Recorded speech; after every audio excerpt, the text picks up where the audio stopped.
Salams and welcome. Thank you for joining me in episode number 472 of the Afrikaans reading of the Holy Quran.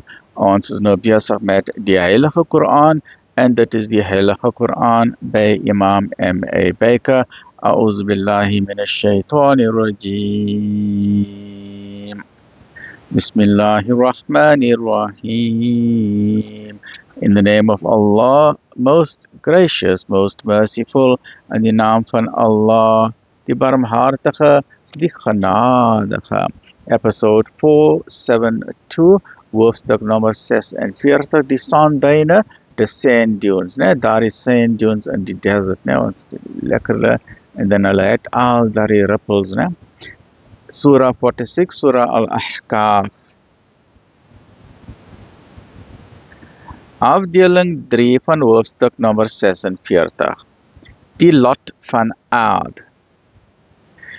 En dink aan die broer van Aad, toe hy sy volk in die sandduine gewaarsku het, en inderdaad het waarskuwers voor hom en na hom verskyn. Dien niemand buiten Allah nie. That is, La ilaha illallah. There is only one God. There is no God but Allah, right? Don't worship anybody else or anything else, and have a clear understanding.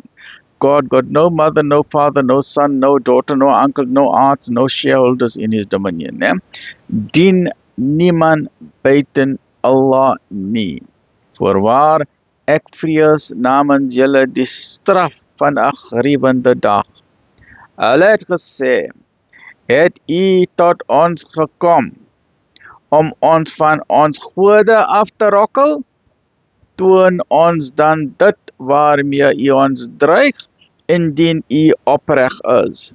Hy het gesê, die kennis daarvan is slegs by Allah, en ek lewer aan julle dit waarmee ek gestuur is, maar ek sien dat julle 'n onkundige volk is. And all the messengers, all the boodskappers, they found the same type of problem. All of them came with the same message. Dien niemand buiten Allah, and worship only one God. But the people started resisting, and it is usually the politicians and the big shots with a lot of money who then want to be in positions of leadership, and then sadly the followers then just follow like sheep. En toe hulle dit gesien het, 'n wolk wat na hulle vallei aangekom het, het hulle gesê, dit is 'n wolk wat vir ons reën bring. Het gesê, nee, dit is wat julle gewens het om te verhaas, 'n wind waarin 'n pynlike straf is, wat deur die gebod van sy Heer vernietig. It could be a tornado or a hurricane, ons weet nie, Allahu alam.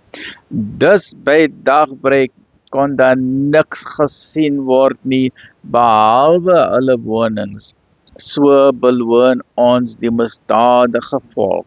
En voorwaar, ons het aan hulle gesag verleen in sake wat ons nie aan julle verleen het nie, en ons het hulle ore en oë en harte gegee, maar nog hulle ore, nog hulle oë, nog hulle harte het hulle enigstens gebaat, omdat hulle die tekens van Allah verloon het, en waarmee hulle gespot het, het hulle omring.